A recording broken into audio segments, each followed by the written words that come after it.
Hello everyone, स्वागत है आप सबका हमारे चैनल क्रैक विद इंद्रेश में। तो आज हम लोग इस कैपिटल बजटिंग के पार्ट 2 को स्टार्ट करने वाले हैं और ये आज हम लोग पूरा कंप्लीट कर देंगे इस पूरे वीडियो में। तो ज़रूर उस पूरे वीडियो को देखिएगा, इसमें सारे कैपिटल बजटिंग टेक्निक्स को हम लोग डिस्कस करने वाले हैं। आप अगर इसको पहली बार देख रहे हो तो ज़रूर कैपिटल बजटिंग के पहले पार्ट को ज़रूर देखिएगा। आपको लिंक भी आपको डिस्क्रिप्शन में मिल जाएगा और ऊपर भी आपका सजेशन आ जाएगा, तो वहाँ से भी आप जंप कर सकते हो।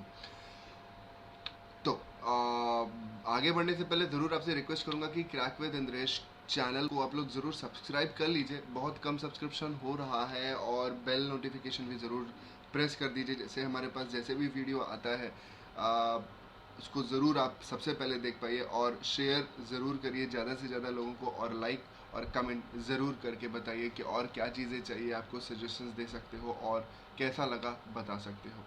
तो हम लोग ARR को ऑलरेडी कर चुके हैं और कैपिटल बजटिंग के बारे में बहुत बेसिक चीज़ें पहले ही कर चुके हैं। Average rate of return method को हम लोग पहले कर चुके हैं। आज इसमें हम लोग पे बैक पीरियड मेथड को समझेंगे।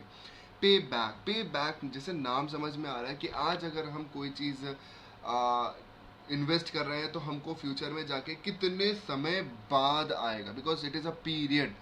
तो बिल्कुल जैसे आप यहाँ पे देख रहे हो कि आज हम अगर सीड करें तो धीरे धीरे हमारे पास पैसा ग्रो होता है, तो कितने साल बाद वो जितना पैसा हमने इनिशियली खर्चा किया था वो आता है। इसी को पे बैक कहते हैं। इसको सिंपल टर्म्स में ऐसे समझ सकते हैं कि आज हमने इतना ढेर सारा पैसा खर्चा किया, बट ज़रूरी नहीं है ना कि आज हम जितना खर्चा कर रहे हैं वो हमारा उसी वक्त मिल जाए या अगले साल ही मिल जाए, ऐसा नहीं हो सकता। इसीलिए जैसे कि आप यहाँ पे आपको दिख रहा है कि पहले साल में हमारे पास कुछ मिला, ठीक, this is the amount received in the first year, पर ये उसके बराबर नहीं आएगा। फिर उसके बाद हम लोग दूसरे साल में कुछ पैसा मिला, तो दोनों को मिला के कॉम्युलेटिवली वी सी दैट पहले साल में इतना, दूसरे साल में इतना मिला।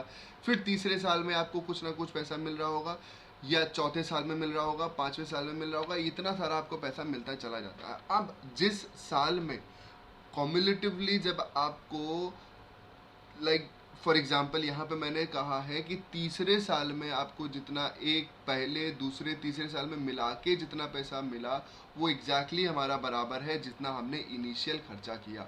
तो पे बैक बस इसी को कहते हैं कि पहले दूसरे तीसरे, अब तीसरे साल में हमारे पास बिल्कुल बराबरी में आ गया है। जितना हमने इनिशियल किया था उतना हमारे तीसरे साल के कैश इनफ्लो में पैसा हमको दिख रहा है, कॉम्युलेटिव कैश इनफ्लो में। चौथे साल में चाहे जो भी आया उसको हमसे ज़्यादा मतलब अब है नहीं, क्योंकि हमको वो पीरियड मिल गया है जहाँ पे हमारा पे बैक होता है। सो पे बैक क्या होता है? The time period required for complete recovery of the initial investment in the project. हमने इनिशियल इन्वेस्टमेंट कितना किया था और इस इनिशियल इन्वेस्टमेंट का रिकवरी कितने साल बाद आ रहा है, कितने टाइम पीरियड बाद आ रहा है। जैसे लास्ट वाले एग्जांपल में हम लोग ने देखा था तो 3 साल में हमारा कैश रिकवर हो रहा था। तो सिंपली ये क्या बताता है? Number of years required to recover the initial cost, है ना। So it is the period in which the cash flow equals the cost of project. ये आपके नेट एग्जाम के लिए काफ़ी इंपॉर्टेंट हो सकता है। कैश फ्लो जो है, दैट इज योर आउटफ्लो जो है, वो हमारे इनफ्लो के बराबर जब हो जाता है, like the cost of the project and the inflow, जो भी हमारे पास पैसा आ रहा है, ये कितने ईयर्स में हमारे पास पैसा वापस आ रहा है, इसी को हम लोग पे बैक पीरियड बोलते हैं। ठीक, इसको कैलकुलेट करने के कई सारे तरीके होते हैं। एक सिंपल तरीका, डायरेक्ट तरीका जो होता है वो ये है कि pay back period equals to cost of project upon annual cash inflows. Okay, so इसका कुछ हमारे पास स्टेप्स होते हैं, इसको डिटरमाइन करने के कुछ स्टेप्स होते हैं। पहला तो ये क्वेश्चन मार्क है हमारे पास, 2 चीज़ों का क्वेश्चन मार्क है। सबसे पहली बात तो इनिशियल इन्वेस्टमेंट कितना लगेगा, और दूसरी बात हमारे पास ये डिटरमाइन करना कि कितना कैश इनफ्लो आएगा। बिकॉज यहाँ पे सारी चीज़ें फ्यूचर की हो रही होती है, बिकॉज प्रोजेक्ट डालने से पहले हम लोग ये चीज़ डिसाइड करते हैं। कैपिटल बजटिंग जो होती है वो एक्चुअल प्रोजेक्ट को रखने से पहले होती है। इस वजह से हम यहाँ पे डिटरमाइन करेंगे कितना कॉस्ट लग सकता है और कितना हमको इनफ्लो आ सकता है ईयर बाय ईयर। ओके, फिर उसके बाद आप ऐड करते हो। एडिशन वाला क्या होता है कि that we have to determine the cumulative frequency of the cash inflow after tax. Because यहाँ पे हमने कैश इनफ्लो आफ्टर टैक्स कुछ सालों का निकाला है, तो उन सालों को हम लोग क्या करेंगे? ऐड करेंगे। उन साल का कैश इनफ्लो आफ्टर टैक्स को हम ऐड करेंगे। उसके बाद उसको बराबरी देखेंगे कि कहाँ पे आ रही है। किस चीज़ से बराबरी देखते हैं? इनिशियल इन्वेस्टमेंट से बराबरी देखते हैं हम यहाँ पे।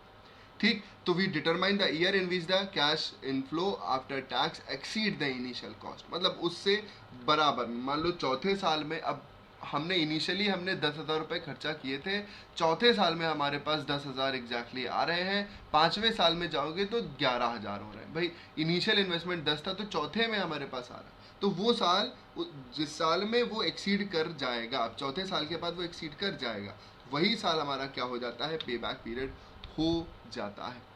तो वी टेक दी एक्सेप्ट और रिजेक्ट क्राइटेरिया ऑन दिस। अब हम देखते हैं कि हमको ये चीज़ एक्सेप्ट करनी चाहिए कि नहीं करनी चाहिए। हमको जितना कम से कम पे बैक होगा उतना ज़्यादा से ज़्यादा चांसेस होते हैं प्रोजेक्ट को एक्सेप्ट करने में। भाई कम समय में हमारा पैसा वापस आ जा रहा है। ठीक, तो मैरिट इसका सिंपल। अब मैरिट डिमेरिट मैंने इसलिए यहाँ पे बताया बिकॉज ये हमारे इंपॉर्टेंट हो सकते हैं आपके नेट एग्जाम के लिए, या आप कोई भी एग्जाम दे रहे होगे उसके लिए ये मैरिट डिमेरिट यहाँ के ज़्यादा इंपॉर्टेंट है। यहाँ पे जो पे बैक पीरियड है वो सरप्लस कॉन्सेप्ट आपका बताता है। सरप्लस कॉन्सेप्ट का मतलब होता है जैसे कि हम लोग पहले साल, दूसरे साल, तीसरे साल, चौथे साल, पाँचवें साल, छठवें साल, ऐसे करके कितने भी साल होंगे, हमको ये ईयर बता देगा कि मान लो तीसरे साल में हमारे पास पे बैक हो रहा है, मतलब इनिशियल इन्वेस्टमेंट के बराबर हमारे पास टोटल कॉम्युलेटिव आ जा रहा है। अब इसके बाद जो भी आएगा, चौथे, पाँचवें, छठवें, 10वें, जितने भी साल होंगे आगे, जितना भी आएगा वो सिर्फ सरप्लस है कि नहीं है? भाई यहाँ तक तो हमारा पूरा कॉस्ट ही हो गया, जो हमने खर्चा किया था वो अब तीसरे साल में पूरा हुआ है। अब जो भी चीज़ आएगी वो प्योर हमारे पास प्रॉफिट होगी, जिसको सरप्लस कॉन्सेप्ट बोलते हैं। The pay back period can be compare to the BEP. बिल्कुल ये ब्रेक इवन पॉइंट के हिसाब से है, बिकॉज ये खर्चा है और ये हमारे पास रेवेन्यू है, जहाँ पे नो प्रॉफिट नो लॉस का सिचुएशन है। भाई हमने खर्चा भी तो किया है 10,000 रुपये, तो 3 साल बाद वो 10,000 रुपये हमको वापस आ रहे हैं। और ये हमारे एक ऐसा पॉइंट होगा जो जहाँ पे हमको पता लगता है कि ये वाला पॉइंट ब्रेक इवन पॉइंट है, यहाँ पे नहीं, ना ही प्रॉफिट है ना ही कोई लॉस है। अब उसके बाद जो भी होगा वो प्रॉफिट वाला या लॉस वाला एज पर सिचुएशन होता है। डीमेरिट, इसका सबसे बड़ा डीमेरिट तो ये है कि हमारा एक चीज़ को फेल करता है। क्या चीज़ को? That the cash inflow after the pay back period. अब पे बैक 3 साल में आया, जैसे हमने बोला था प्रॉफिट या तो जो भी होगा, जो भी मतलब कुछ पता नहीं है। मान लो 1 साल, 2 साल, 3 साल बढ़िया प्रॉफिट आया, चौथे साल थोड़ा सा कम हुआ प्रॉफिट, उसके बाद loss loss loss loss loss. अब कोई एक ऐसा भी प्रोजेक्ट है जिसका 4 साल में हमारा पे बैक है, ठीक, 4 साल में पे बैक, बट इसके में प्रॉफिट है, प्रॉफिट है, प्रॉफिट है, प्रॉफिट है। ठीक, तो देखिए ऐसे तो आप बोल दोगे कि ये 3 साल है और ये 4 साल है, इसका कम साल है, तो इसको एक्सेप्ट कर लेना चाहिए बिकॉज पे बैक पीरियड इसका अच्छा है। बट बाद में पे बैक के इसको नहीं पता है। इसको पता है कि भाई 4 साल में भले ही है, फिर भी इस प्रोजेक्ट में हमारे पास प्रॉफिट हो रहे हैं, बट यहाँ पे हमको पता नहीं है एग्जैक्टली पे बैक पीरियड में ये पूरे पीरियड को लेता नहीं है कि पे बैक के बाद क्या होगा, ये नहीं पता। It does not give importance to the time value of money, कोई डिस्काउंटिंग नहीं लगाता। और ये कैपिटल रिकवरी पे ज़्यादा ध्यान देता है, प्रॉफिटेबिलिटी पे ध्यान नहीं देता। जैसे हमने बोला था कि लॉस हो रहा है कि प्रॉफिट हो रहा है, उस पर ध्यान ही नहीं है। बस कैपिटल रिकवर हो गया 3 साल में, 4 साल में, 2 साल में, उतना काफ़ी है, उसी पे हम लोग सोच लेते हैं कि हाँ ये चीज़ लेनी है कि नहीं लेनी।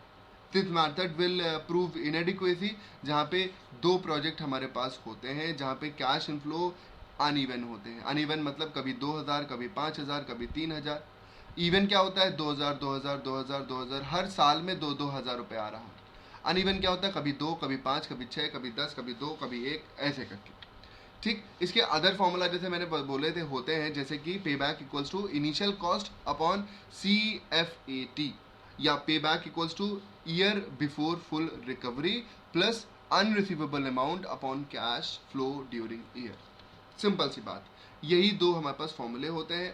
फिलहाल इस वीडियो में हम लोग फॉर्मूले नहीं कर रहे हैं।